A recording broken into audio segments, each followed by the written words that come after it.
press briefing that will be led by our SG. But prior to us giving the platform to the SG, let me start by introducing the leadership that you see here. We have Comrade Witness at the extreme end there.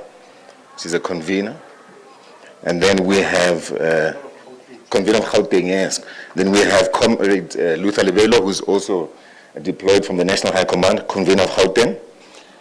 And then we have our DSG, Umam Nombuso Mkhize. And then our SG, Floyd Shivambu. And our chairperson, Commander Nathi Nhleko. Without further ado, SG, we have also our deputy chairperson who has just walked in, Commander Mkocho, and then the national organizer.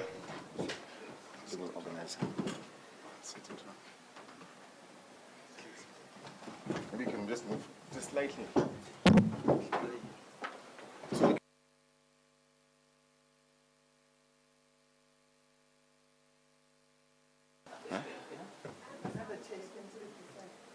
That's fine. And then Commander John Lela, who is the national organizer. Without further ado, let me allow the SG, Commander Floyd Shivambu, to then read out the media statement, which will reflect on the outcomes of the National High Command. Commander SG.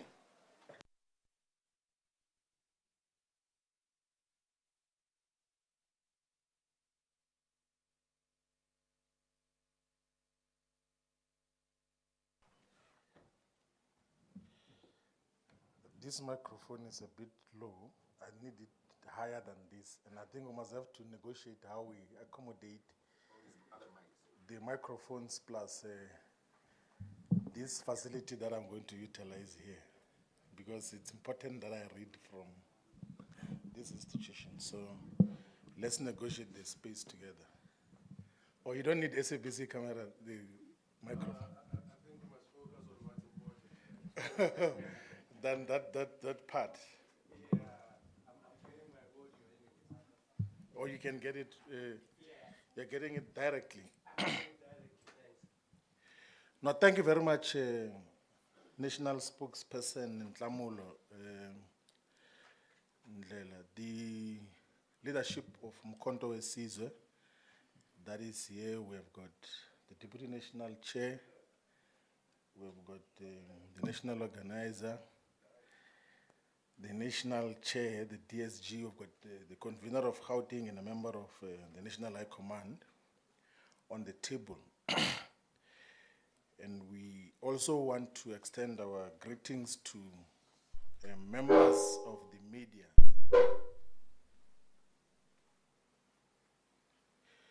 We also want to extend our greetings to members of the media that have joined us today and send our greetings to the members and activists of Umkhonto Wesizwe, the leadership structures from VD level, ward level, sub-regional level, regional level, provincial level, members of the National High Command, and in absentia also our greetings to our Commander General and President Jacob Zuma. We have called this press conference to communicate the outcomes of the National High Command. So the National High Command of Umkhonto Wesizwe held its meeting, the first meeting for 2025, from the 25th of March to the 28th of March 2025 in KwaZulu-Natal, in Umhlanga, in Durban. The meeting was attended by all officials of Umkhonto Wesizwe, members of the National High Command, and for the first time, the meeting included the conveners and coordinators of the provinces where we've got leadership structures, as well as the conveners and coordinators of the MK Women's League, the MK Youth League, and the MK Students Movement. Also in attendance were chairpersons of the National High Command committees who attended the National High Command in their capacity as committee chairs. The National High Command concluded our meeting on Friday, the 28th of March. And the concluding part of the National High Command meeting was to send all members of the National High Command to go and support the by-elections in Kwadukuza, Ward 28, and in Pongola, Ward 12. We extend our gratitude and thankfulness as the National High Command to the people of Ward 2 in Richmond, in Mngungundlovu region in KwaZulu-Natal, for giving a decisive victory to Umkhonto Wesizwe in the by-elections. But also want to thank the people of Ward 1 in Saldanha Bay in the Western Cape for giving Umkhonto Wesizwe the overwhelming majority in that particular ward. We also celebrate the victory of Umkhonto Wesizwe in Kwadukuza Ward 28, where Umkhonto Wesizwe received more than 60% of the vote. And we want to thank also the voters of Ward 12 in Pongola, in the Zululand district or region of KwaZulu-Natal, for voting for Umkhonto Wesizwe. We lost the ward with a very small margin. So if certain things had been done differently, we could have won the ward as well. We were delayed, and there are also suspicions of some of the people who voted who do not come and do not reside in that particular ward. But we have received adequate number of votes. The ANC got the highest votes. Umkhonto Wesizwe the second highest votes. And the IFP, which used to lead the ward, got the third highest votes. The other parties did not contest. If they did not receive any numbers that require reporting about. The National High Command takes note of the fact that the year 2025 marks the 70th anniversary of the adoption of the Freedom Charter by the Congress of the People. The Freedom Charter remains one of the most important rallying points and strategic visions for all genuine liberation movements in South Africa. The Congress and mass democratic movements mobilize the entirety of South African society and the people of the African continent and the international community behind the vision of the Freedom Charter. The Freedom Charter shaped and continues to shape and influence the politics of South Africa. Historically, this includes the treason trial, the banning of political parties. The formation of the Pan-Africanist Congress of Azania was an offspring of the discussions around the Freedom Charter. The formation of Umkhonto Wesizwe, the Liberation Army, the formation of Umkhonto Wesizwe, the political party, and any other developments, many other developments, are shaped by the Freedom Charter. At the core of the strategic vision and mission of Umkhonto Wesizwe is the unwavering commitment to realize the full aspirations and vision of the Freedom Charter, which, amongst other things, says the national wealth of our country, the heritage of South Africans, shall be restored to the people. The mineral wealth beneath the soil, the banks, and monopoly industry shall be transferred to the ownership of the people as a whole. Restrictions on land ownership on racial basis shall be ended, and all land be redivided amongst those who work it to banish famine and land hunger. The Freedom Charter says that the state shall help the peasants with implements, seed, tractors, and dams to save the soil and assist the tillers. The Freedom Charter further says that all shall have the right to occupy land wherever they choose. The Freedom Charter says emphatically that no one shall be imprisoned, deported, or restricted without a fair trial. No one shall be condemned by the order of any government official.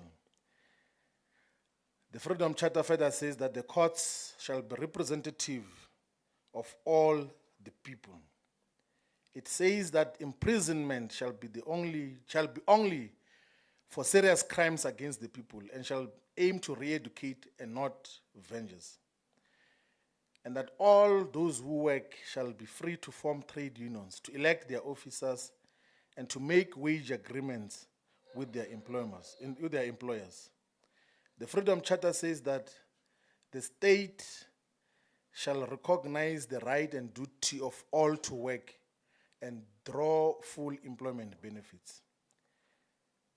The Freedom Charter further says that men and women of all races shall receive equal pay for equal work. It says there shall be a 40-hour working week, a national minimum wage, paid annual leave and sick leave for all workers, and maternity leave on full pay for all working mothers. The Charter says that the aim of education shall be to teach the youth to love their people and their culture, to honor human brotherhood, liberty, and peace. It says that education shall be free, compulsory, universal, and equal for all children.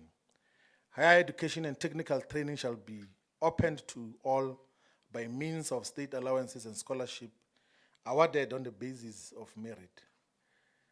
The Charter says that adult illiteracy shall be ended by means of mass state education plan, that all people shall have the right to live where they choose, be decently housed, and to bring up their families in comfort and security.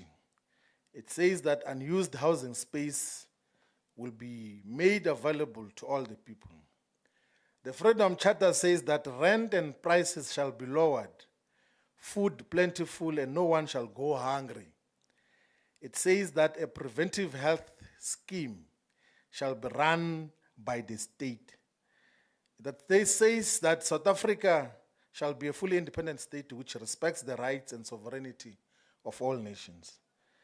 The Freedom Charter says that South Africa shall strive to maintain world peace and settlement of all international disputes by negotiation and not by war. It says that there shall be peace and friendship amongst all our people, which will be secured by upholding the equal rights, opportunities, and status for all. It is important that we use this opportunity to remind the people of South Africa and the world of the original vision behind the struggles of our people. 70 years after its adoption by the people of South Africa, the Freedom Charter remains the beacon of hope and the meaningful torchbearer towards true freedom and emancipation. The Freedom Charter remains relevant and important despite the fact that those who were originally and historically mandated to realize these objectives have since abandoned the Freedom Charter. It is necessary, important, and vital to emphasize that the struggle remains incomplete as the vast majority of the objectives of the Freedom Charter have not been achieved. In his many cogent and clear political interventions and guidance, our Commander General and founder of Umkhonto Wesizwe, President Jacob Zuma, has consistently emphasized that Umkhonto Wesizwe exists to complete the unfinished and incomplete struggle, one which amongst other goals seeks to fully realize the aims and objectives of the Freedom Charter. The National High Command appreciated the political and ideological consistency of President Jacob Zuma, who throughout his political life has fought relentlessly for the full attainment of the Freedom Charter objectives. This consistency is demonstrated by the statement which he mentioned and said when he was head of state and president in March 2017 when he was addressing the National House of Traditional Leaders in Parliament.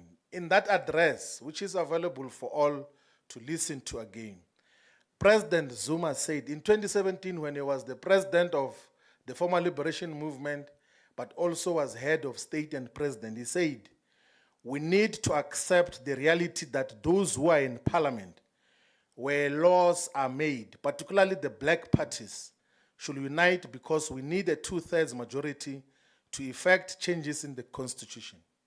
We can't fight over nothing and not deal with the real issues and waste time instead of creating the legal institutions to address the problems we have of inequality, poverty, and unemployment. That is what President Jacob Zuma said. So the emphasis on the unification of progressive black parties to have 2/3 to change the constitution for progressive ideals and mission is not something that President Zuma is talking about just with the formation of Umkhonto Wesizwe the party. He said it even when he was head of state and president. We elevate this statement and will continue to elevate many other political interventions made by President Zuma, including the fact that during his tenure as head of state and president, he did everything within his power despite both internal and external sabotage to advance the realization of Freedom Charter's aims and objectives. In his entire political life, President Zuma has never turned his back against the Freedom Charter. He's amongst the few, if not the only one, of his generation to defend and advance the mission of the Freedom Charter. He was imprisoned for the Freedom Charter and was also sent to exile because of the Freedom Charter.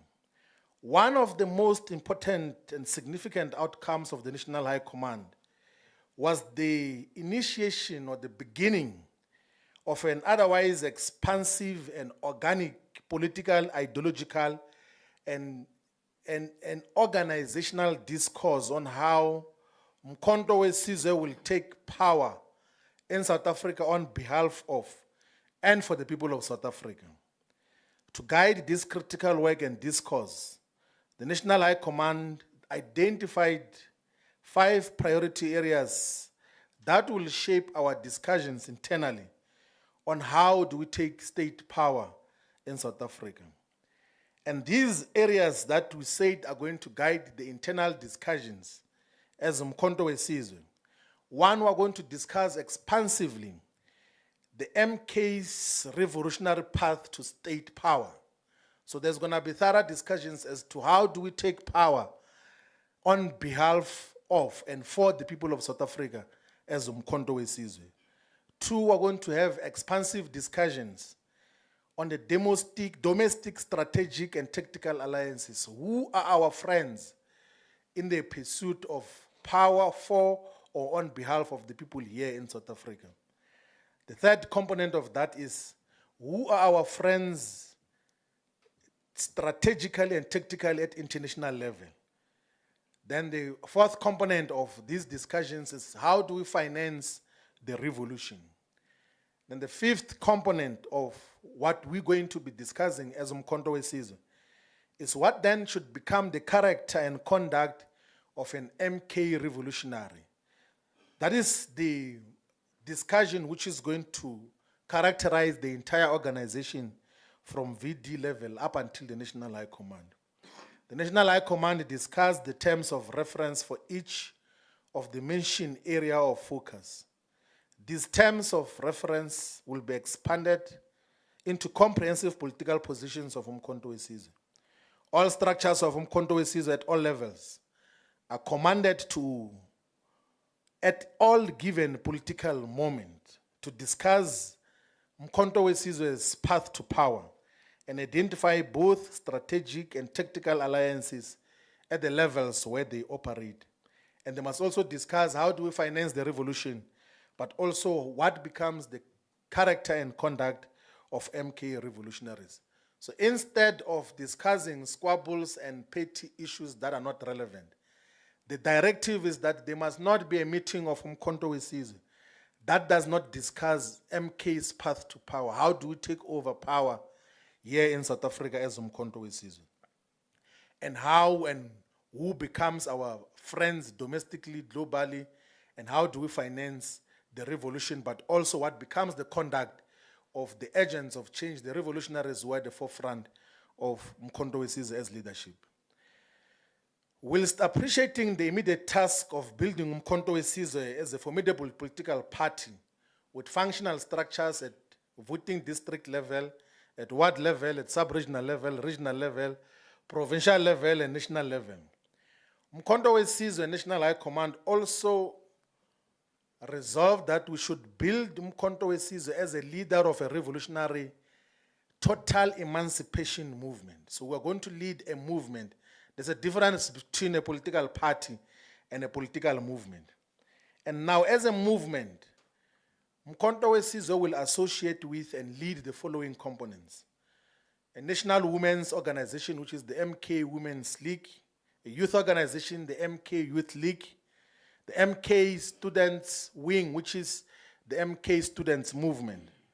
We're going to associate with aligned workers' unions in all the sectors. We're going to align and associate in a properly defined political way with civic organizations that should exist in all communities. We're going to, of course, strengthen and have clear relationship that is defined with the ex-combatants and military wing of Umkhonto Wesizwe. We're going to also associate with and also found an organization for traditional leadership in South Africa. So there will be an organization which is going to be founded. The process will be led by the national chairperson of all traditional leadership institutions in South Africa. We're going to now finalize the process, which is almost at the tail end of interfaith or interreligious movement. We've got Umkhonto Wesizwe interreligious movement, which is comprised of all faith-based organizations and individuals who are going to mobilize behind Umkhonto Wesizwe. We're going to associate with sympathetic, messianic and mega churches and religious institutions and other religious institutions. We're also going to associate with sympathetic civil society formations that are going to be in the broader umbrella of building a total emancipation movement under the leadership of Umkhonto Wesizwe. So in the period between now and the next meeting of the National High Command, which is going to take place in the second quarter of 2025, what the leadership has mandated the collective to engage on, one is to strengthen the MK Youth and Women's League and make sure that they've got formidable presence in all the regions, sub-regions, wards, VDs of South Africa, and have a stable national leadership structure. But also we're going to strengthen the MK Students Movement to exist fully in all universities, universities of technology, and TVET colleges. We're also going to finalize the appointment of the leadership structure of the MK Interreligious Movement, which is fully established with its own constitution, with its own values, its own principles. We just need to finalize the appointment of the leadership, which must be geographically balanced, must be gender balanced, must include all faith denominations and components within its leadership collective, and must have leadership that comes from all provinces. We're also going to establish a desk of Umkhonto Wesizwe for people with disabilities. We're going to establish a desk in Umkhonto Wesizwe for professionals. So there will be a professionals desk of Umkhonto Wesizwe, which will also play the other role. We're also going to formalize the relationship between Umkhonto Wesizwe and an organization called the Progressive Civics Congress, PCC. The PCC is a civic organization which is growing to be larger than SANCO, and it's existing in different provinces. And we're going to formalize that relationship between the PCC and Umkhonto Wesizwe. We're going to finalize our discussions between the Umkhonto Wesizwe and the African Transformation Movement, the ATM, which is under the spiritual guidance and leadership of Dr. Caesar Nongunga of the 12th Apostle Church in Christ. We already have begun joint programs and activities between Umkhonto Wesizwe and the ATM. We're going to finalize the modalities as to what form and what shape the relationship between Umkhonto Wesizwe and ATM will take going forward to 2026 local government election and towards the total takeover of power in 2029 general elections. And we're going to continue to have engagements with all progressive political formations with the aim of building a common and single electoral platforms for 2026 and 2029. These actions are part of the broader strategic mission to build Umkhonto Wesizwe as a movement and not a small political party. This arises from the objective appreciation that unless and until the MK leads a broader movement, our hegemony will not be thoroughly exerted across all spheres of society. Provincial, regional, sub-regional, and ward structures of Umkhonto Wesizwe must identify, characterize, and build sound relationships with all major black organizations, formations, and societies, inclusive of religious institutions, civic organizations, civil society formations, and all structures where our people are organized. The Umkhonto Wesizwe National High Command also began the process to politically and ideologically characterize all political parties and formations in South Africa in order to develop a clear view as to how do we relate with the existing political parties. In broad terms, they are political parties that we categorize in the camp of enemy forces. They are parties that we categorize in the camp of contested opponents, not enemies. There's a difference between enemy forces and opponents. With an enemy, you don't engage. With an opponent, you can engage with a view that you can have a common perspective on some of the issues. And then, of course, there are political parties that are there for the sake of being there, but they do not have any potential to could win any political power, even at the local state level. And our characterization, we should state this, of the former liberation movement, the ANC, is that it remains a contested opponent, not an enemy force yet, despite its current ideological and political disposition and its current alliance with the enemy forces. That is our characterization of the former liberation movement, that the former liberation movement is a contested opponent despite its relationship and alliance with enemy forces.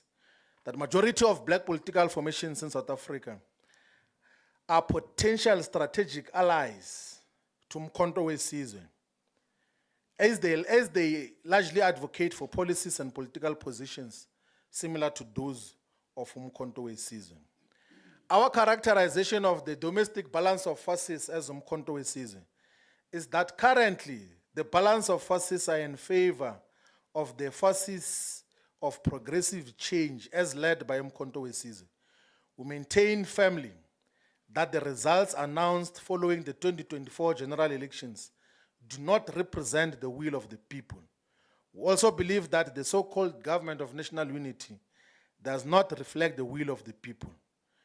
These logical observations, alongside empirical evidence at our disposal, continue to inspire and guide our legal challenge to the announced election results, which we believe do not reflect the true democratic choice of the people. And for that function, we are going to take the challenge of the 2024 election results to even international courts if the domestic courts are not going to thoroughly and fairly deal with that. We believe that Umkhonto Wesizwe is in a pole position to lead and unite all progressive forces into common political program aimed at achieving total liberation and emancipation. Guided our principles of unity, Ubuntu, Pan-Africanism, honesty and respect, the MK is confident that it will forge the necessary strategic and tactical alliances to safeguard our revolutionary and popular path to state power. In terms of the regional and continental relations, the National High Command is resolved to deepen our engagement with the revolutionary movements and governments across the African continent, including the Polisario Front,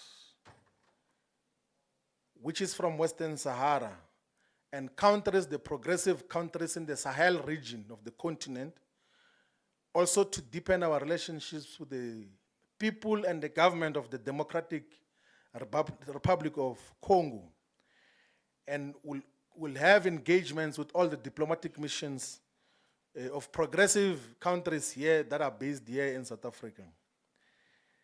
In relation to the ongoing stalemate between Western Sahara and the Kingdom of Morocco, Umkhonto Wesizwe will play an active role in seeking and mediating a permanent solution between Western Sahara and Morocco. In this regard, the Umkhonto Wesizwe will engage with the Polisario Front and also engage openly with the Kingdom of Morocco to seek a permanent and lasting solution to the current impasse. We pay particular attention to the impasse between Western Sahara and the Kingdom of Morocco because the year 2025 marks exactly 50 years since the dispute over whether Western Sahara is wholly part of Morocco or an autonomous region of Morocco or an independent country or nation.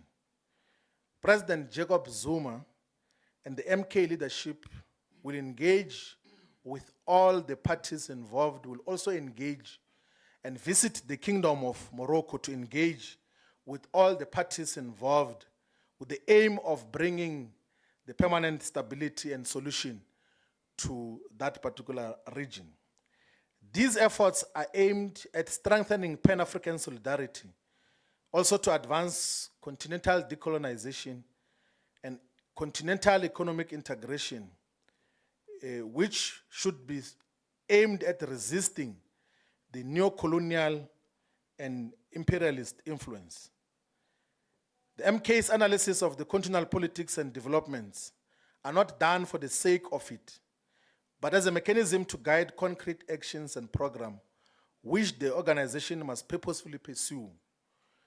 The International Relations Committee of Umkhonto Wesizwe will establish focus groups which will pay detailed attention to all regions of the African continent and constantly guide the leadership on the developments in the continent. So we will have a team in Umkhonto Wesizwe which will have a direct focus on what is happening in North Africa, in Central Africa, in West Africa, in East Africa, in Southern Africa, in each and every country so that we are fully aware. But also we'll have a dedicated team which is going to focus on our friends from the East in terms of what are the developments, but also are going to have a dedicated focus on all the political developments in the West, because those countries even have got dedicated focus on what is happening in our own country. So we must pay attention as to what is happening in those particular countries. The National High Command congratulates the republics of Ghana and Namibia for holding successful elections and undergoing peaceful transitions of power. We celebrate the election of President Dramani Mahama as the President of Ghana, who was elected on the 7th of December 2024 and inaugurated on the 7th of January 2025. And we believe that his election will break Ghana from the chains of neocolonialism and puppetry that defined the country of Ghana under his predecessor, Nana Akufo-Addo. By all measure and standards, Nana Akufo-Addo was a colonial stooge who reversed and looked down on the spirit of Pan-Africanism as promoted by the first president of Ghana, Kwame Nkrumah. The National High Command specifically celebrates the fact that the Republic of Namibia elected its first female president, President Netumbo Nandi Ndaitwah, Comrade Triple N. The National High Command also celebrates that the Speaker of Namibia's parliament, Sarah Kungongelwa, is also female. The Deputy President of the Republic of Namibia, Lucia Witbooi, is also female. The Minister of Finance in Namibia, Erika Chafuda, is also female. And the overall composition of the National Executive in the Republic of Namibia has got one of the most balanced and representative cabinets in terms of female participation and representation. This represents a decisive shift in the politics of the African continent and the world, which are disproportionately dominated and controlled by males. We also appreciate the fact that the leadership of Namibia is anti-imperialist and pan-Africanist in character, which is a good development in terms of the politics of the Republic of Namibia. In our celebration of the democratically elected presidents and heads of state, we as Umkhonto Wesizwe unequivocally associate with the revolutionary overthrow of puppet neo-colonial regimes and governments, particularly in the Sahel region of the African continent. We associate with and support the overthrow of neo-colonial governments in the African continent. The revolutionary overthrow of governments in Mali, Niger, Burkina Faso, and Gabon is fully embraced, and the leadership is encouraged in those countries to introduce reforms and radical changes that will break those countries from neo-colonialism and imperialism. Umkhonto Wesizwe will openly and decisively associate with Mali's Assimi Goïta, Niger's Abdourahmane Tiani, Burkina Faso's Ibrahim Captain Traoré, and Gabon's Brice Oligui Nguema.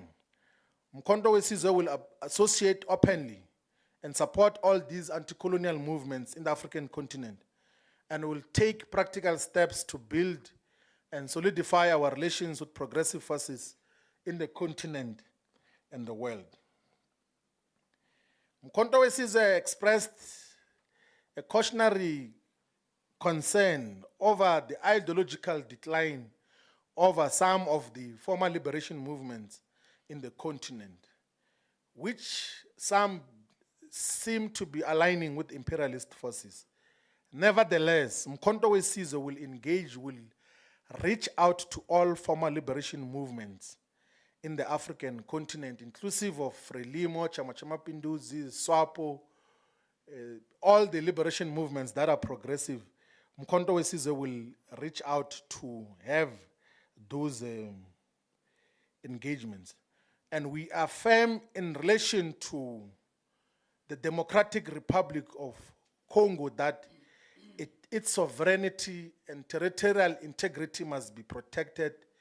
We will not associate with forces that seek to destabilize the Democratic Republic of Congo, and call on the entire African continent to protect the sovereignty of the Democratic Republic of Congo, and only foresee a democratic and peaceful transition of power, not through any form of violence. Globally, Umkhonto Wesizwe recognizes that the global balance of forces is undergoing significant transformation, which is a shift from an outdated unipolar world order dominated by Western hegemony towards a more just and inclusive multipolar reality. This shift is marked by the growing influence of progressive nations and movements that advocate for sovereignty, non-alignment, and economic justice, forces which we as Umkhonto Wesizwe we fully align with. In reaffirming our ideological orientation, we have resolved as Umkhonto Wesizwe to actively support a multipolar global order, the de-dollarization of the global economy and international trade, and greater solidarity and economic relations amongst nations of the global south. To this end, Umkhonto Wesizwe will intensify its relations with all the progressive forces, but specifically with all the countries in the BRICS Plus arrangement, particularly Brazil, Russia, China, India, and all the countries that represent alternatives to the Western neo-imperialist paradigms. Umkhonto Wesizwe unequivocally rejects the agenda of the traditional Western powers, particularly those who are rooted on imperialism and exploitation and militarism. The United States of America continues to exhibit an aggressive neo-colonial posture, as demonstrated and evident by its posture in supporting the Zionist state of Israel and its ongoing interference in South Africa's internal affairs. Not just interference and mischaracterization of the developments in South Africa. Umkhonto Wesizwe remains vigilant in analyzing these hegemonic maneuvers and the broader implications for African sovereignty and the global South's future. The next component we're going to talk about is the policy process on Umkhonto Wesizwe. Umkhonto Wesizwe has agreed to constitute 8 policy work streams. So work stream 1 will be focusing on reclaiming our dignity. Work stream 2 will be on reclaiming our land and mineral resources. Work stream 3 will be on reclaiming people's power. Work stream 4 is reclaiming our economy.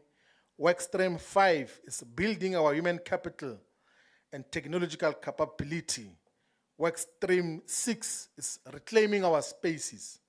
Work stream 7 is reclaiming our safety and security. Work stream 8, reclaiming our sovereignty and position in Africa and the world. So these are the policy work streams which are going to be led by members of the National High Command as conveners of those work streams. But they're going to be composed of course, other members of the National High Command, members of provincial detachments, MK public representatives, representatives of the MK Youth League, Women's League, and Students Movement. Also representatives of the interreligious movement that associates with MK. Representatives of traditional leaders, professionals, people with disabilities, military veterans and ex-combatants, and experts in different fields. So these work streams are going to enhance and get to solidify the policy positions and draft policies that already were presented and tabled to the National High Command. And those who pay attention to this process will realize that the work streams are the pillars that are contained in Umkhonto Wesizwe's People's Mandate, which was the manifesto for Umkhonto Wesizwe for the 2024 general elections. Umkhonto Wesizwe raises concerns about the reactionary and racially motivated narratives pushed by groups such as AfriForum and Solidarity. We will launch a robust media campaign, including programs like demonstrations, legal and parliamentary programs to counter attempts at secession and division, such as an attempt to break out the Western Cape province into an independent country. We will not agree for the subdivision of South Africa. We will not agree for the secession of even a single inch of South Africa. If anything, we should be working towards integration of the other parts of the African continent into a much more viable countries.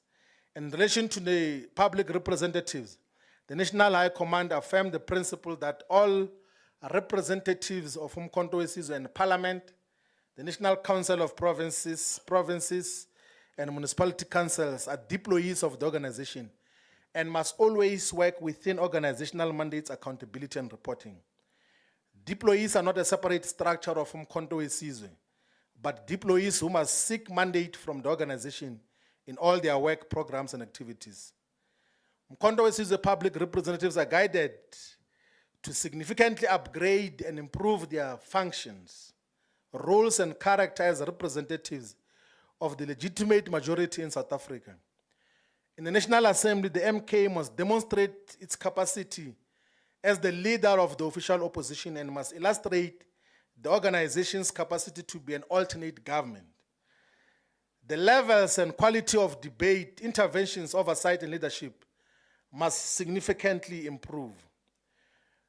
And because Umkhonto Wesizwe is slowly but surely gaining momentum in the local government sphere and space, we have also resolved as the National High Command to establish a dedicated local government desk which will give strategic support to all our councillors and begin the work of preparing the organization for efficient and effective leadership of municipalities from 2026 onwards.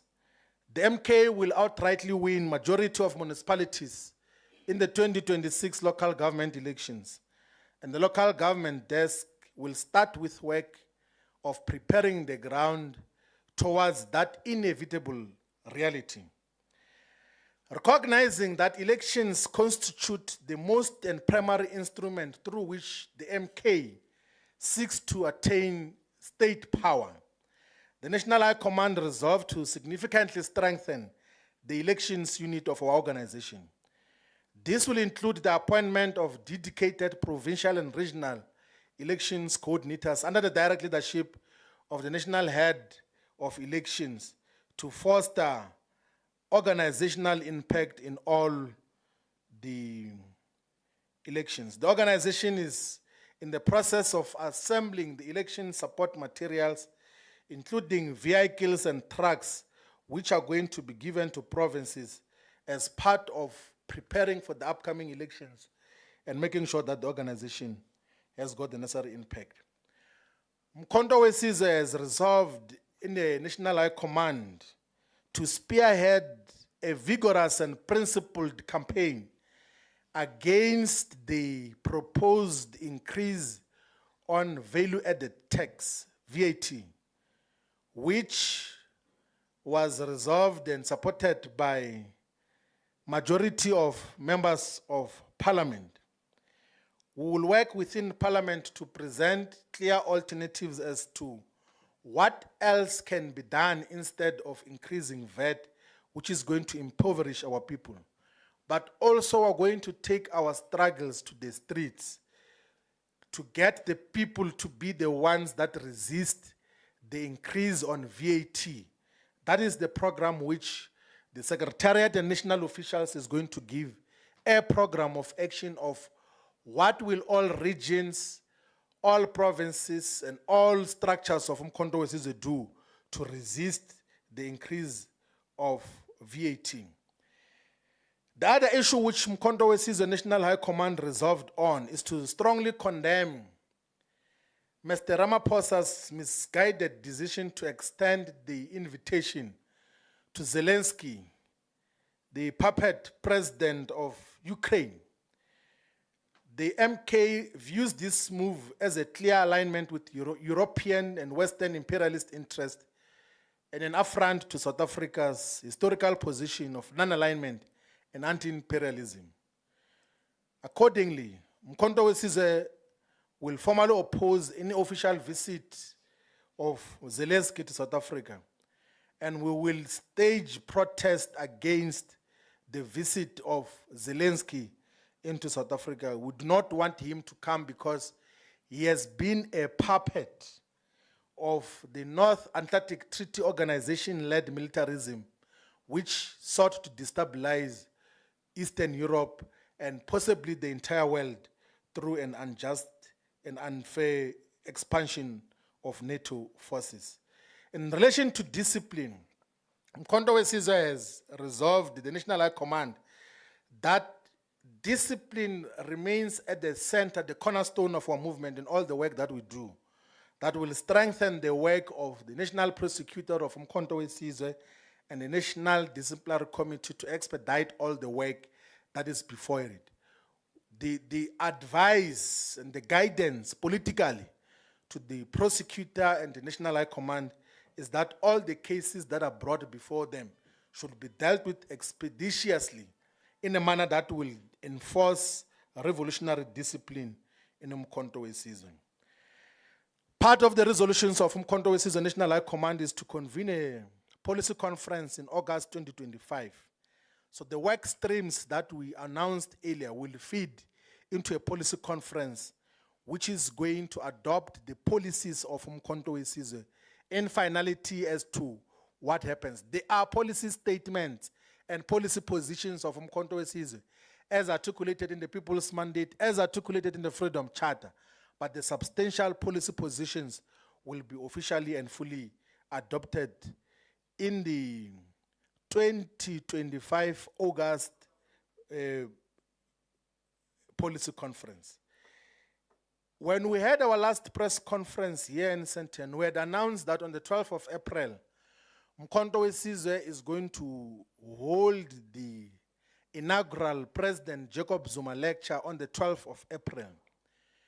We have now taken a decision that the inaugural President Jacob Zuma lecture is going to take place on the 26th of June 2025. 26 June is Freedom Charter Day. That is the date where the Freedom Charter was adopted. And the lecture is going to be attended by significant and prominent international guests and speakers and traditional leaders, religious leaders, members of Umkhonto Wesizwe, and other progressive forces. We are organizing a quality, proper program which is going to take place on the 26th of June 2025 to speak about the lives and times of President Jacob Zuma, because there have been so many things said wrongly about President Zuma. And we will, as Umkhonto Wesizwe, defend his politics, his legacy now.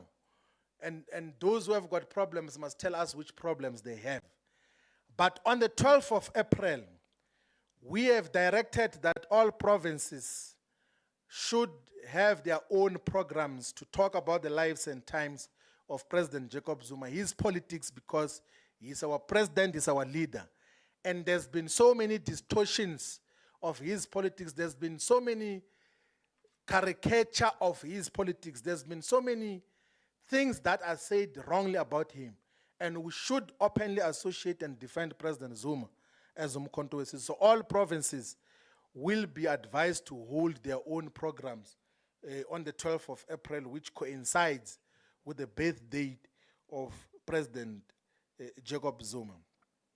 The last issue which the National High Command resolved on was to instruct the Secretariat and the national officials and the deployees of Umkhonto Wesizwe to provinces to expedite the process of appointment of all the remaining provincial detachments, but also the regional detachments of the regions that do not have regional leadership. The specific emphasis that we need to establish the detachments in the provinces of the Eastern, Western, and Northern Capes, so that we have got stable leadership that is going to lead Umkhonto Wesizwe. There's huge appetite for Umkhonto Wesizwe in those provinces. In the Western Cape is demonstrated by MK's decisive victory in the West Coast region, Saldanha Bay, Ward 1. So we're starting with Ward 1. From Ward 1 is 2, 3, 4, moving forward. That is how the numbers are counted. We'll take everything, not only in the inland provinces, but also in the coastal provinces. In conclusion, the organization stands at a pivotal and delicate juncture in its evolution, a phase that will define its trajectory and legacy for generations to come. This critical period demands the highest levels of discipline, unity, and composure from its leadership collective. As custodians of the movement's vision and values, leaders must always lead by example, understanding that their conduct directly shape the culture and behavior of the broader membership. When leadership exudes unity, clarity, and commitment to principle, the membership will mirror that spirit. Conversely, signs of ill discipline, infighting, or personal agendas will inevitably sow confusion and division from amongst the ranks of Umkhonto Wesizwe. Umkhonto Wesizwe is uniquely positioned to play a historic role in uniting Indlu Emnyama, the broad mass of our African people, behind a shared vision of liberation, dignity, and radical transformation. But that mission will only succeed if the organization itself reflects the unity and moral leadership it seeks to inspire in society. Without this, the people will lose faith and drift away from the movement, weakening the prospects of true national renewal.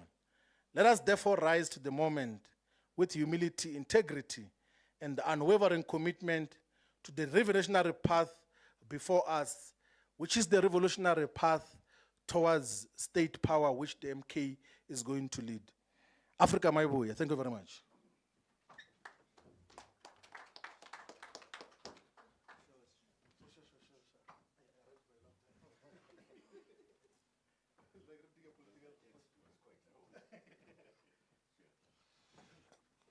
No, thank you, SG, for a very comprehensive, informative media statement. We've come to the point we will get, by show of hands, the members of the media to ask questions to the leadership. I know we have a roaming mic. And could you please, when you want to ask a question, state your name as well as the organization that you represent? Thanks. By a show of hands. We'll start here, then we'll go 2, 3, 4. We'll take 5. So there's 4 so far. Okay, let's start over here.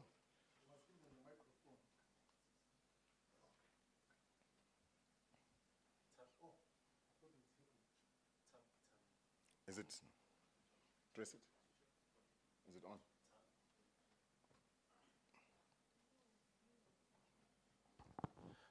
Good afternoon, everyone. Tabi Sokoba from Eyewitness News. My question is for the SG. SG, when you said you were characterizing political parties, I think you characterized the ANC, you characterized ATM, and I think the characterization for MK when it comes to DA and FF+, I think we know what it is.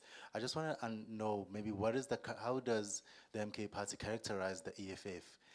My second question is around Thabiso Molefe.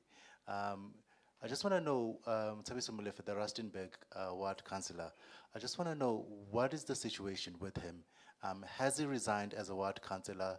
Was he charged by the MK party for ill discipline? Thank you. Okay. Second question.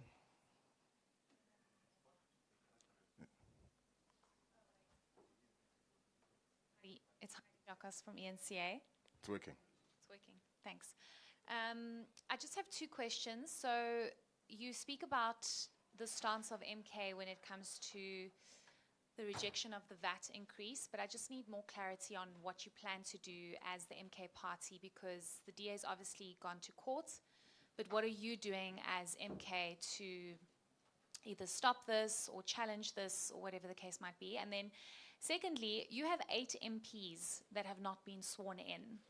That could have significantly changed the dynamics in the vote in Parliament when it comes to the budget. Why have they not been sworn in? Thank you. It's Natasha Perry here from SABC News. Just to jump onto Heidi's first question about the fiscal framework, will you be joining the DA's litigation against it? And then just on your recent by-election victories, I think this is, the number's now up to 7, so the MK has 7 wards under its leadership. The assessment of the party's performance, so far, seeing that some have labeled you as the new kid on the block. And just, SG, if you can just elaborate on your cooperation with the ATM. The last time, I think 2 weeks ago, I spoke to the leader of the ATM, Mr. Zungula, and he had said that the cooperation isn't meant to actually swallow the ATM into the MK party, but I think there's that perception around it. Can you just please clarify it? On international matters, you've touched on this, but would you say that the tariff hikes imposed on South Africa perhaps demonstrate a political statement on South Africa's foreign policy decisions? And then the last question is your reaction to Ronnie Jackson's proposal to sanction South Africa over its ties to Russia, China, and Iran. Apologies for the many questions. Thanks. Good afternoon. Liam Avumisa from Newsroom Africa. SG, I just want to find out, perhaps just to pick up on my colleagues with regards to the vacant seats in Parliament.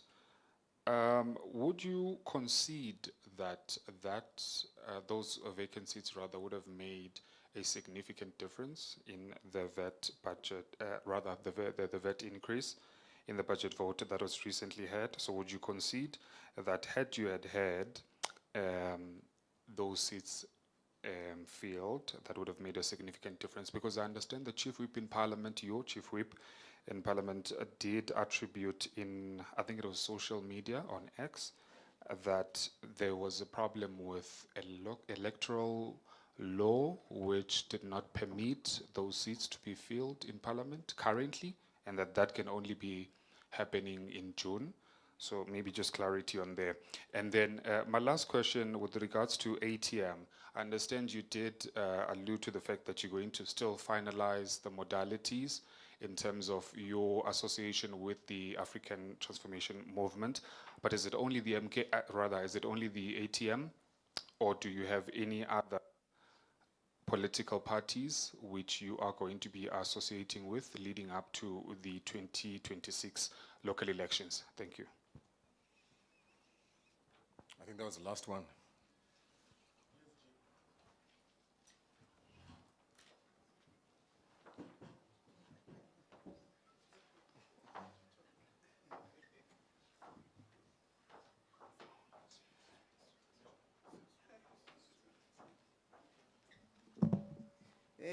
Thank you very much to the national chairperson, to the national spokesperson, national spokesperson.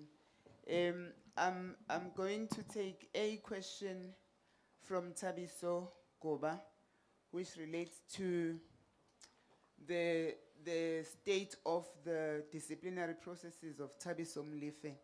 Firstly, I would like to confirm that Tabiso Molefe, the councillor, did not resign. He remains the member of Umkhonto Wesizwe. Indeed, he was charged for ill discipline in accordance with the constitution of Umkhonto Wesizwe. The disciplinary processes are scheduled and it is indeed underway. Thank you.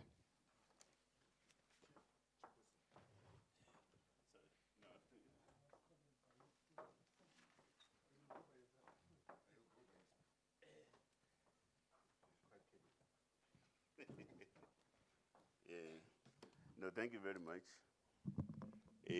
Thank you very much. There was a question about the characterization of the EFF. I suspect it's from the Eyewitness News. Now, EFF, we don't view it as an enemy. At least part of the strategic formations. So when we say, for instance, that ourselves as MK, we stand for the unity amongst African and black parties, in that definition, we also include the EFF. So we will still pursue, and I think it also ties to the question that the gentleman in the front also raised, the question of pursuing our policy stance on the question of rallying a front of all African and black-based parties towards a common goal, which is reclaiming our dignity and reclaiming our land and reclaiming our humanity. So that's our stance with regards to the EFF. The question is also raised on the question of the VAT increase. I think it's the lady in blue. Now, on that question, you see, the fate of our people is in their hands. It's not in the hands of the courts. Our fate as ordinary people on the ground is in our hands. Now, and that's why we emphasize the question of mass mobilization, for an example, on the ground in the fight against value-added tax increase. So are we going to join the DA? No, we won't. Our stance is quite clear on that question, sorry. Maybe also because you asked something about the tariff hikes, you said something about it. Two things about it. The tariff hikes, they represent this kind of aggression that our statement has alluded to. The type of arrogance and aggression as demonstrated, for instance, by the US is anti-peace and anti-stability. So, and that's how we view it. And we think that it is a matter that could have been and still could be handled quite differently. So I thought, let me just deal with the two things. I think you have an answer on the question of us, of ourselves being new. did you say you were a new kid on the block? Yeah. The new kid on the block has got 6 wards in this country in a space of about, what, 15 months of existence. A new kid on the block that has got significant number of seats in the national legislature of this country. A new kid on the block that essentially won KZN, and we only suffered the fate of the gangster politics there in that particular province, and that's why we're not governing. But in a sense, I think you have an answer to that question. Thank you very much.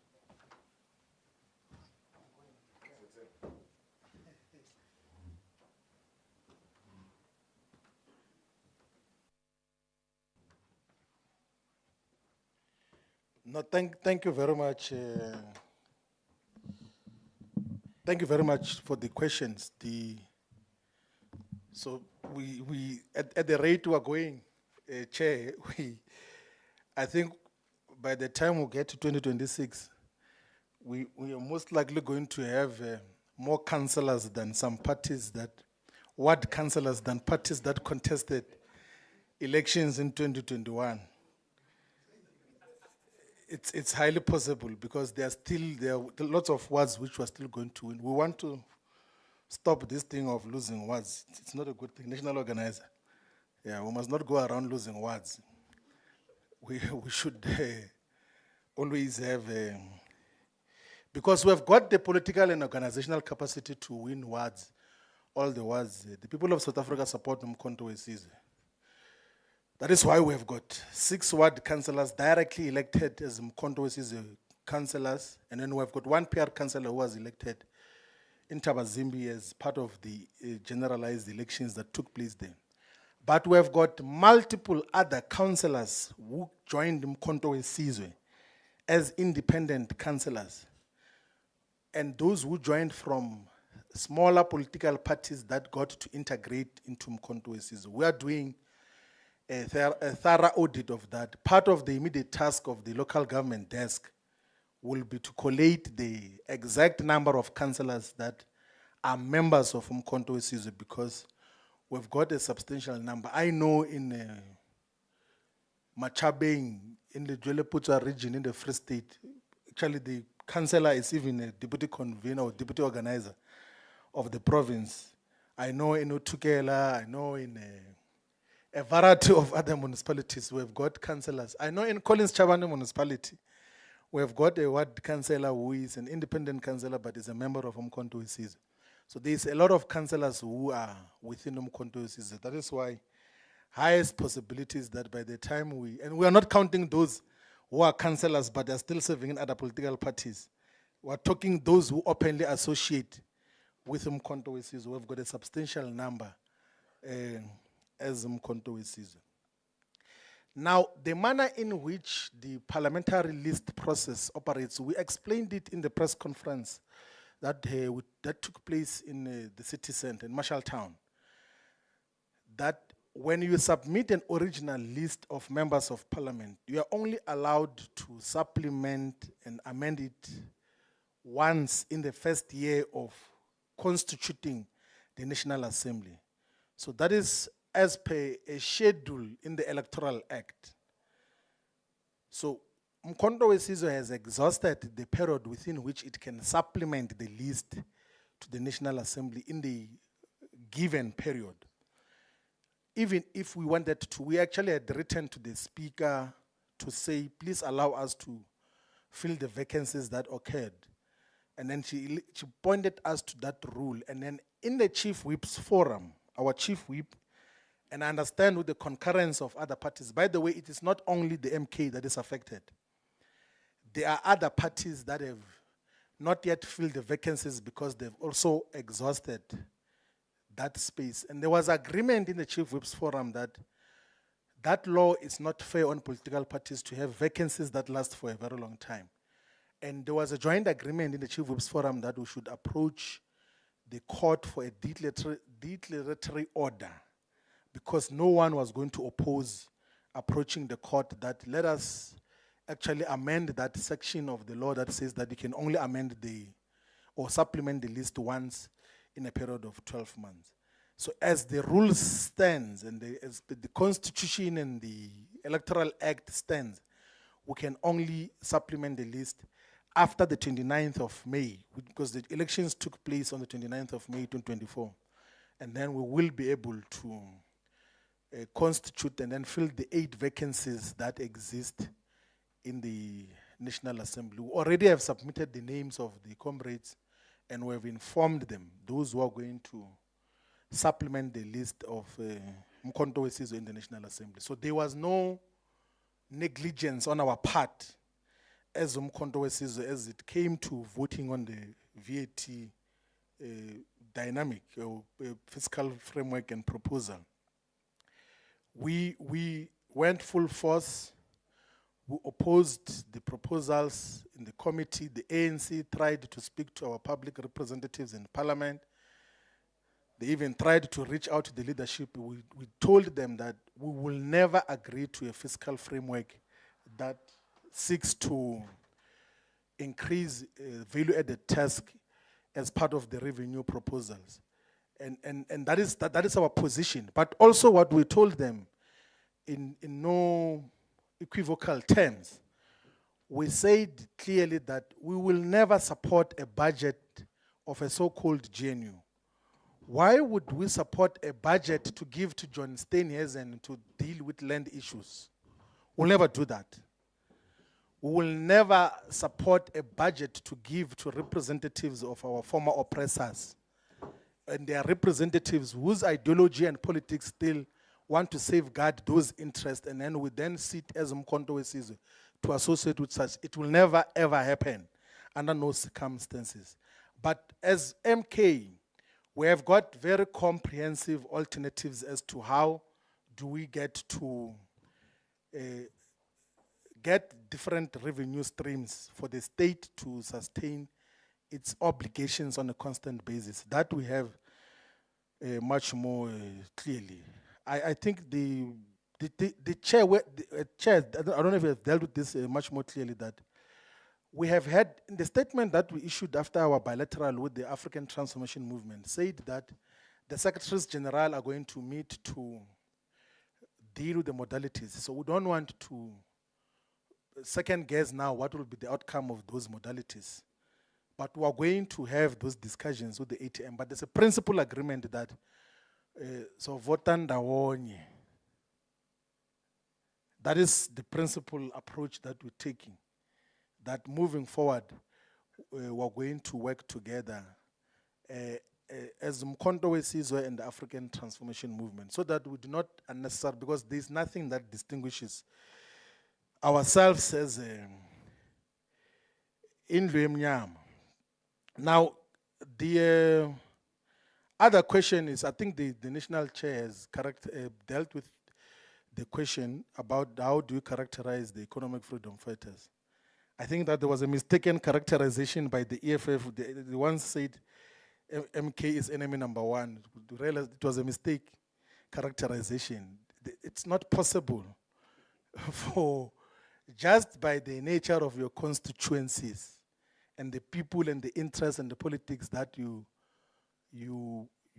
represent, no matter how subjectivity overwhelms you, there are certain characterizations that cannot be true.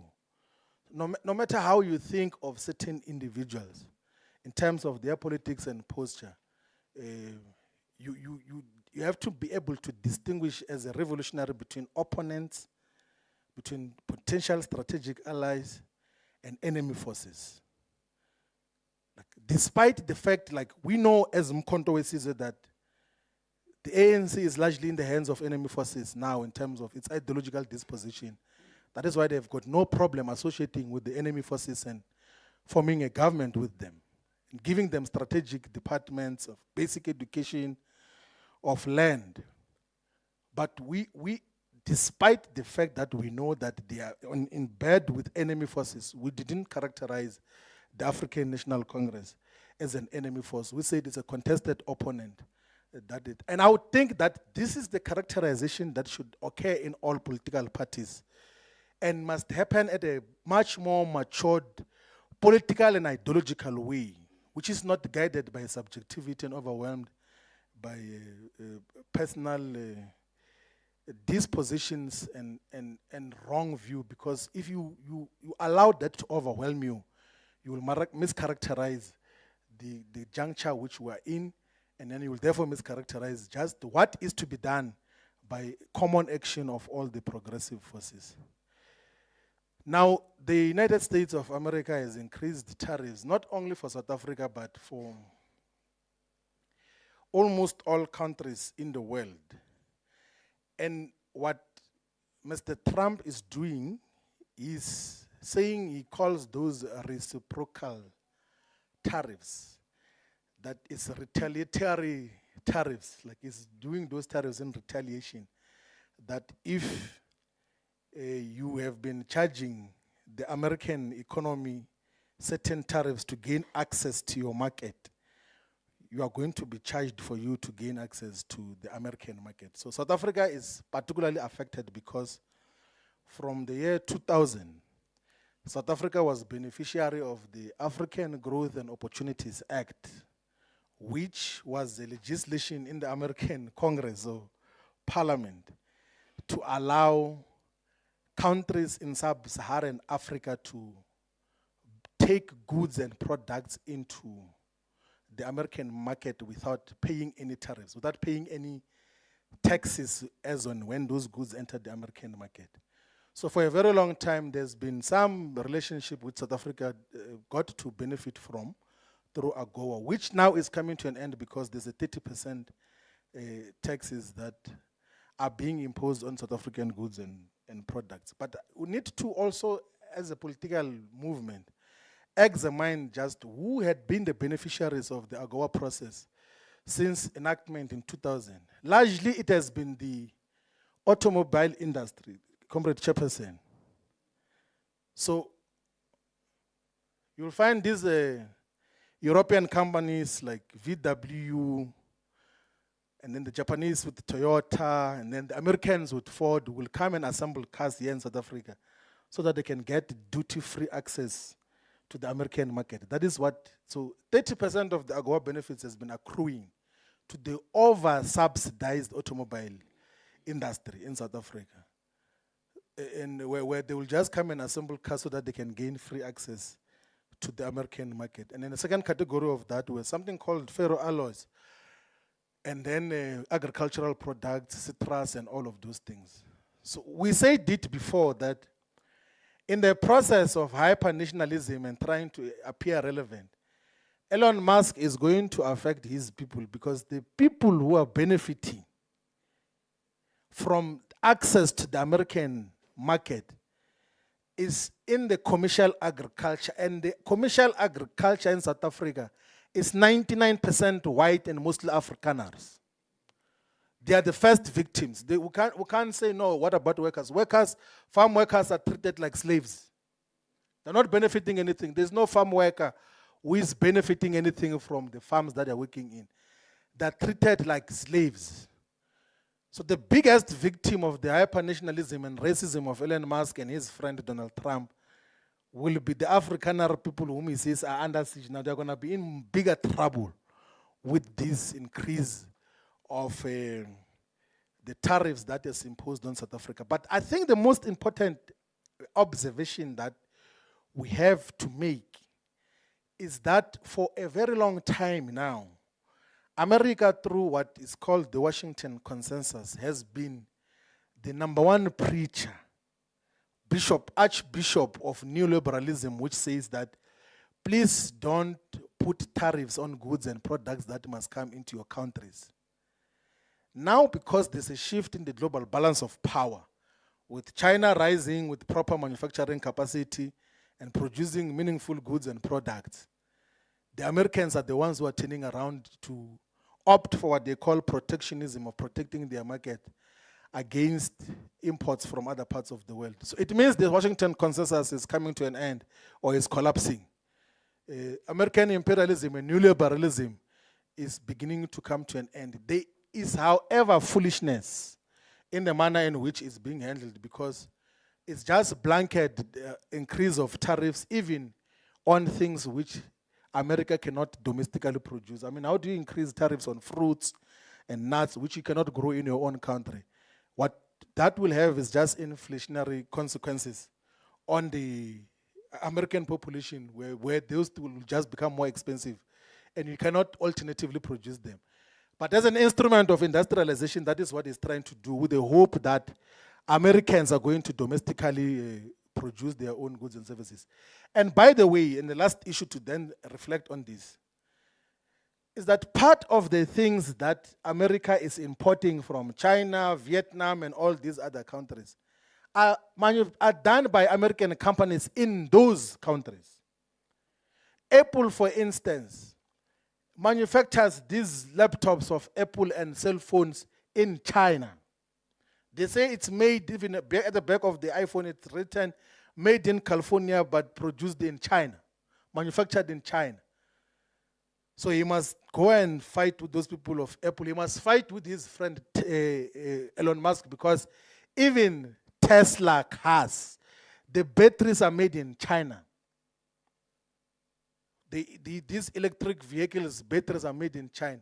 So there is some levels of folly and foolishness in terms of how the tariffs are imposed in what happens. But what we should, all of us as the progressive global left and global south, appreciate is that the forced neoliberal agenda and forced trade liberalization, which was imposed on behalf of America by the International Monetary Fund and the World Bank, is going to come to an end. Countries are going to be able to develop their own industrial policies and set their own tariffs without being bullied by an American unipolar hegemony which existed for a long time. But in history, America has always tried to use tariffs for its own subjective purposes. But now we're in a different environment.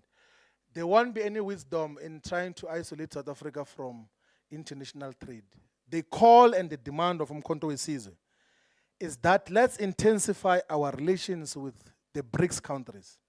If anything, the relations with the West must not mean anything, because they've got neo-colonial and imperialist aspirations, which we must not be beholden to as a people. Our friends have got proper and large markets. The countries in the BRICS plus bloc have got larger economy, larger population than the G7, than the rest of the world, in terms of the strength that we have.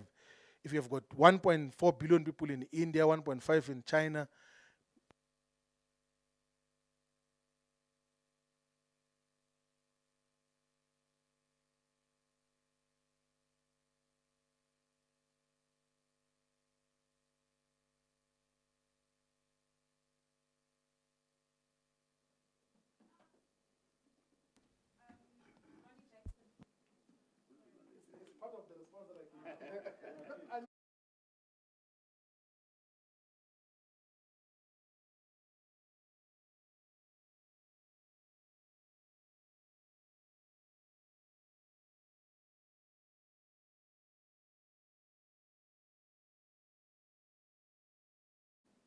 South Africa should never waver in its own foreign policy positions and posture of anti-imperialism, of resisting the aggressive character of Israel in Palestine, all of those, of its historical, meaningful association with the Russian Federation, with all the progressive countries, the People's Republic of China. There can't be any threat.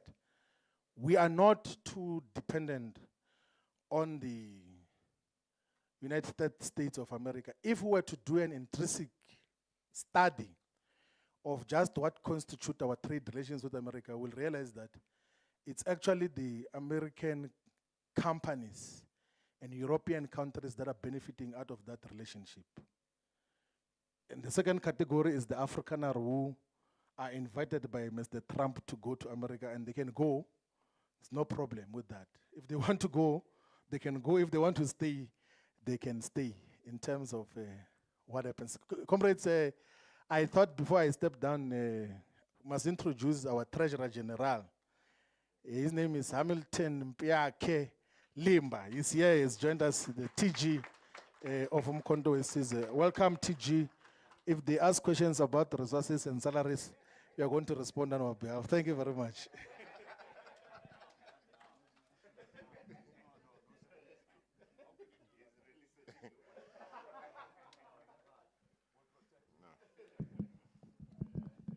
I think we're done. Thank you, SG, for that comprehensive response. I think if you had to go any further, I would have to charge them now. I think we're done, unless there's any other questions. We're done.